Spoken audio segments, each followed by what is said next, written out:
Look, I need you to understand something that most people won't tell you. We're not just heading into another market correction. We're staring down the barrel of something that happens maybe once or twice in a lifetime, and the clock is ticking faster than anyone wants to admit. Right now, as I'm recording this, there are signals flashing across every major market that should have your full attention. Not next month, not next week, right now. Because what's about to unfold has been building for years, and we're finally at the breaking point. Let me paint you a picture of what's happening behind the scenes. The Federal Reserve just made a move that sent shockwaves through the precious metals market. They're trapped. Absolutely trapped. They've got inflation running hotter than they're willing to admit publicly, and they're stuck between two impossible choices. Keep rates high and watch the economy crumble, or cut rates and watch your purchasing power evaporate. But here's what's really interesting. While the Fed is playing this dangerous game, central banks around the world are doing something they haven't done in decades. They're buying gold at a pace that's absolutely unprecedented. We're talking about hundreds of tons per quarter. The People's Bank of China, the Reserve Bank of India, the Central Bank of Turkey, they're all loading up. And they're not doing it because they think it's a nice hedge. They're doing it because they know something. Think about this for a second. These are the institutions that have access to data you and I will never see. They've got teams of economists, analysts, strategists working around the clock. And their unanimous decision is to convert their dollar reserves into physical gold. That should tell you everything you need to know about where they think this is headed. Now, I want to take you back to a moment in history that most people have forgotten. It was August 1971. President Nixon walked into the Oval Office and made a decision that changed everything. He closed the gold window, ended the Bretton Woods system, told the world that dollars would no longer be redeemable for gold. And you know what happened next? Within a decade, gold went from $35 an ounce to over $800. That's not a typo, a 2,200% increase. But here's the part that keeps me up at night. The conditions we're facing right now are worse, much worse. Back then, the national debt was manageable. The dollar was still respected. We weren't running trillion-dollar deficits every single year. We weren't printing money at a pace that would make a banana republic blush. Fast forward to today. We've got a debt that's pushing $36 trillion. That's trillion with a T. The interest payments alone are now exceeding our defense budget. Let that sink in. We're spending more money just servicing our debt than we are on our entire military. And it's accelerating. Here's where it gets really interesting. The bond market is starting to crack. You've probably heard about the yield curve, how it inverts before recessions. Well, it's been inverted for months now. But what you might not know is what's happening in the long end of the curve. The 30-year Treasury yield has been climbing even as the Fed talks about cutting rates. That's not supposed to happen. That's the market telling you that investors are losing confidence in long-term dollar stability. And when bond investors lose confidence, they don't just sit there and take losses. They move their money. And where does that money go? Into real assets. Into things that can't be printed. Into gold and silver. Now let me tell you about something that's happening right now in the silver market that almost nobody is talking about. There's a supply deficit that's been building for 3 consecutive years. We're mining less silver than we're consuming, and it's not even close. The deficit is running at over 200 million ounces annually. That's physical metal that's being consumed by industry, by solar panels, by electronics, by electric vehicles, and it's not being replaced. You know what happens when you have a supply deficit in any market? Eventually you run out. And when you run out of a critical industrial metal that's also a monetary metal, the price doesn't just go up. It explodes. I was talking to a dealer last week who told me something that should concern everyone. He said the premiums on physical silver are the highest he's seen in his 30-year career, not the spot price. The premiums. That's the difference between what silver trades for on paper and what you actually have to pay to get physical metal in your hands. And that spread is widening every single day. That tells you there's a disconnect happening. The paper market, where most of the trading happens, is saying one thing. But the physical market, where real metal changes hands, is saying something completely different. It's saying there's not enough to go around. Here's something else that should grab your attention. The COMEX, that's the exchange where silver futures trade, they're sitting on inventories that are at multi-year lows. We're talking about levels we haven't seen since the last major price spike. And every time inventories get this low, something breaks. The market can't handle the stress. And when it breaks, prices gap up violently. But let's talk about what this means for you personally. Because this isn't just about charts and data points. This is about your wealth, your retirement, your ability to maintain your standard of living. If you're sitting on cash right now, You're losing purchasing power every single day. The official inflation numbers say 3 or 4%. But you know that's not reality. You see it at the grocery store. You see it at the gas pump. You see it in your insurance premiums.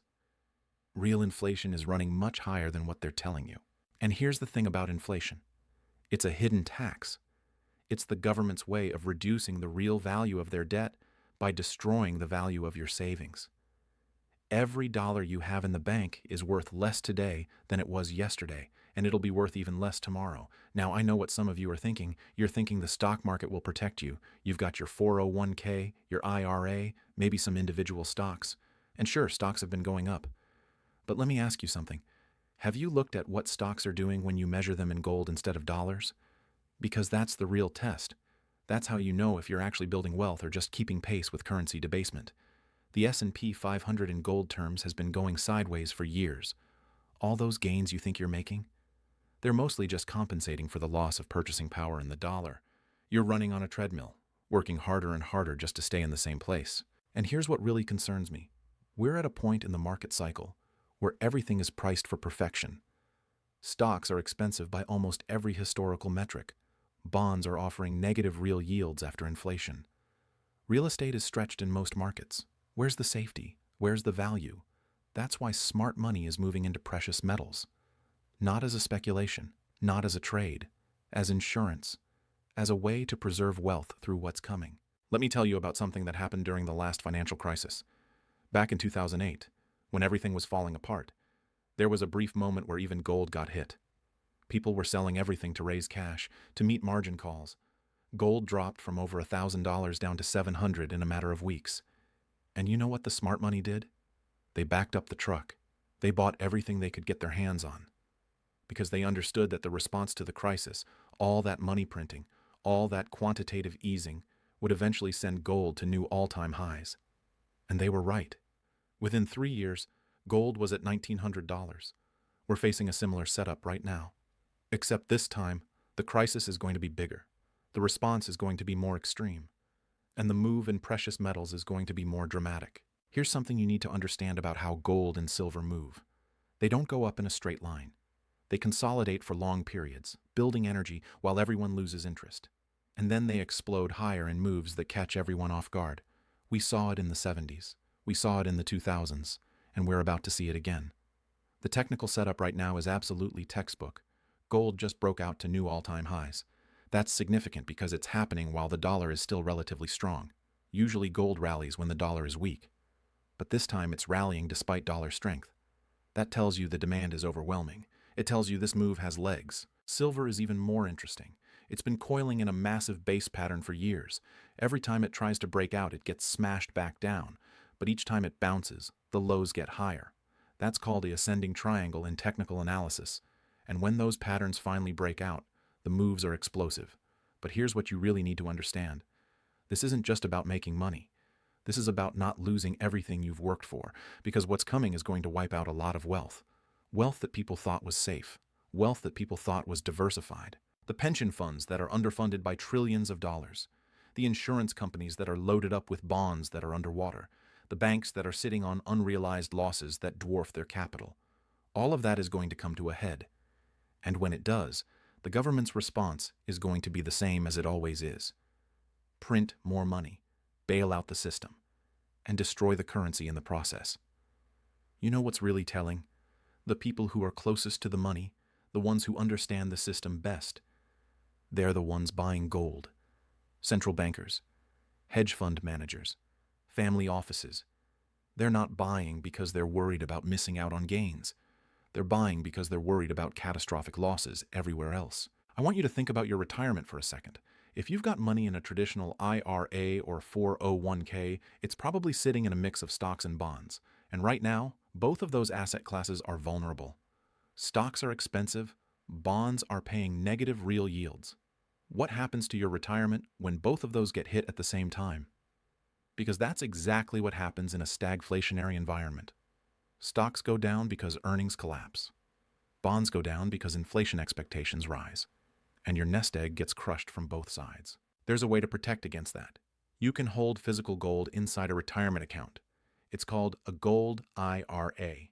Same tax advantages as a regular IRA, but instead of paper assets, you're holding actual metal. I put together a guide that walks through exactly how it works, how to set one up, what the rules are. It's in the description if you want to check it out. Especially relevant if you're sitting on 6 figures or more in retirement accounts. But let me get back to what's happening in the markets right now, because the signals are getting louder by the day.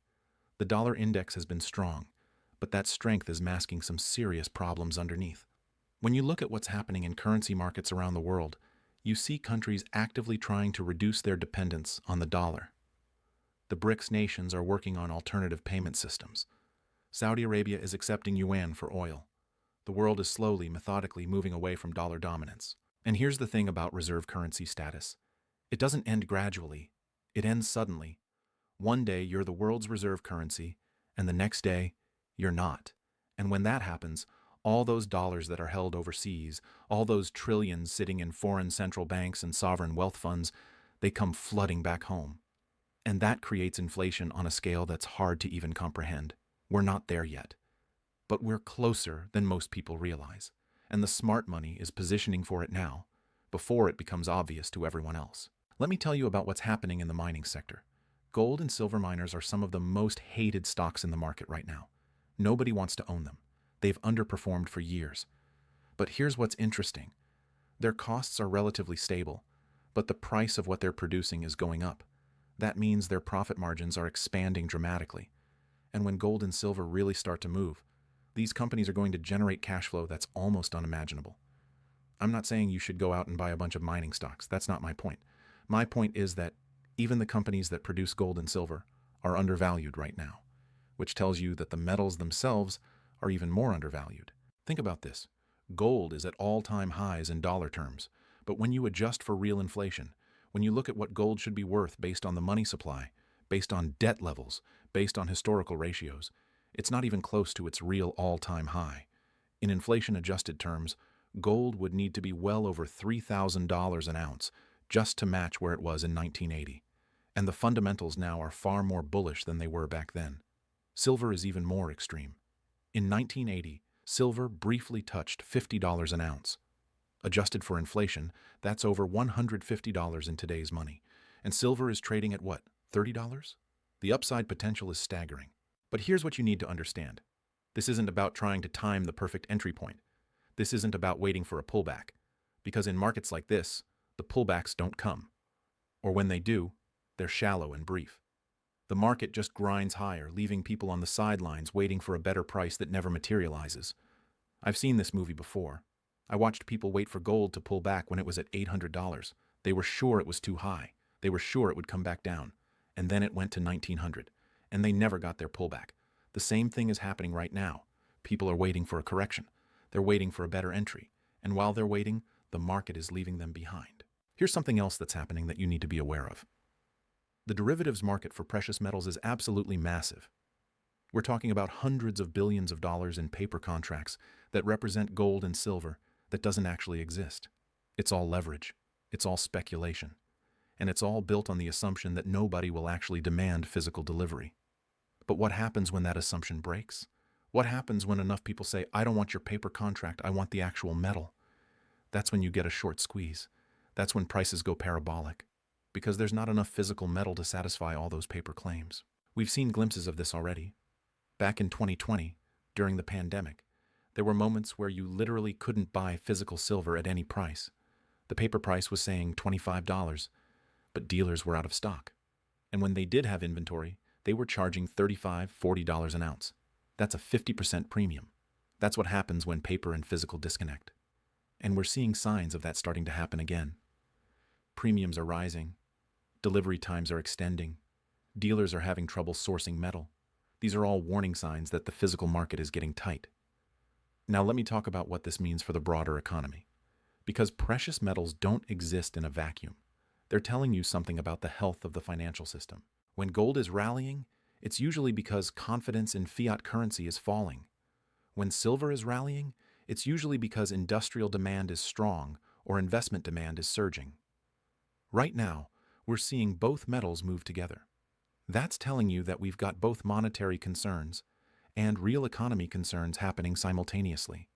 The recession indicators are flashing red across the board. The yield curve has been inverted for longer than any time since the early 80s. Leading economic indicators have been negative for months. Credit conditions are tightening. Loan delinquencies are rising. All the classic signs are there. But here's the twist. This isn't going to be a normal recession where the Fed can just cut rates and stimulate the economy back to health. Because we've still got inflation. We've still got supply chain issues. We've still got geopolitical tensions that are disrupting global trade. This is going to be a stagflationary recession, the worst of both worlds. And in that environment, traditional portfolio strategies don't work. Stocks and bonds both get hit. Cash loses purchasing power. Real estate becomes illiquid. The only assets that thrive are the ones that benefit from currency debasement and economic uncertainty, and that's precious metals. I want you to think about the people who saw this coming in the past and positioned accordingly. The people who bought gold in the early 2000s when it was under $300. The people who bought silver when it was under $5. They didn't just make money. They preserved and grew their wealth through one of the most turbulent periods in financial history. And here's the thing. They weren't smarter than everyone else. They weren't lucky. They just paid attention to the same signals we're seeing right now. They understood that when governments spend beyond their means, when central banks print money to finance deficits, when debt levels become unsustainable, the end result is always the same: currency debasement.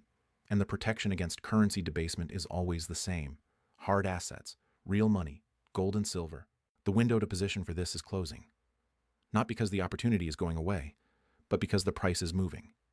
Every day that goes by, every new all-time high in gold, every uptick in silver, that's wealth preservation that's becoming more expensive. And here's what really concerns me. Most people won't act until it's obvious. They'll wait until gold is at $3,000, $4,000, $5,000. They'll wait until silver is at $50, $75, $100. And by then, the easy gains will be gone. They'll still make money, but they'll have missed the most explosive part of the move. The time to act is when it's uncomfortable, when it feels too early, when everyone else is skeptical. That's when the real money is made. That's when you're buying from weak hands and positioning ahead of the crowd. Look at what's happening in the world right now. Wars and rumors of wars, trade tensions, political instability, social unrest. These aren't just headlines. These are the conditions that drive people into safe haven assets. And the ultimate safe haven, the asset that's been money for 5,000 years, is gold. Silver has its own story. It's both a monetary metal and an industrial metal. And right now, both sides of that equation are bullish. The monetary side is bullish because of everything I just talked about. The industrial side is bullish because of the green energy transition. Solar panels use silver. Electric vehicles use silver. 5G infrastructure uses silver. And all of those industries are growing exponentially. So you've got investment demand increasing and industrial demand increasing at the same time. And supply isn't keeping up. That's a recipe for a price explosion. The question isn't whether gold and silver are going higher. The question is, how much higher and how fast? And based on everything I'm seeing, based on the historical precedents, based on the current fundamentals, we're looking at moves that are going to shock people. This is your warning.